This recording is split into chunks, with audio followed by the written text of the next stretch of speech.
আমাদের প্রিয় নেতাজি সুভাষচন্দ্র বসু নাকি ব্রিটিশদের দালাল ছিলেন। নেতাজি সুভাষচন্দ্র বসু যদি ব্রিটিশদের দালালি করতেন তাহলে আমার 3টে প্রশ্নের উত্তর দিন। ব্রিটিশদের আইসিএস এর চাকরি যে মানুষটা নির্দ্বিধায় প্রত্যাখ্যান করেছিল তিনি ব্রিটিশদের দালাল। ব্রিটিশ সরকার যাকে বারবার গ্রেপ্তার করেছে, জেলে পাঠিয়েছে, তিনি ব্রিটিশদের দালাল।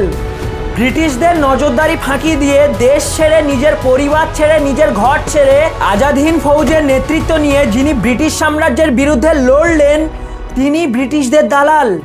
আরেকটা কথা পরিষ্কার করে দিই, ভারতের স্বাধীনতা কোনো একজন মানুষের লড়াই ছিল না।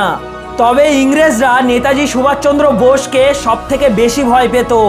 ভারতের স্বাধীনতা সংগ্রামে যেমন রাজবংশী সমাজের মানুষের অবদান ছিল, সেরকম ক্ষুদিরাম বসু, ভগৎ সিং, বিনয় বাদল দীনেশ, মাস্টারদা সূর্য সেন এরকম অসংখ্য বিপ্লবী মানুষের সংগ্রাম ছিল এবং তাদের অবদান অতুলনীয় ছিল।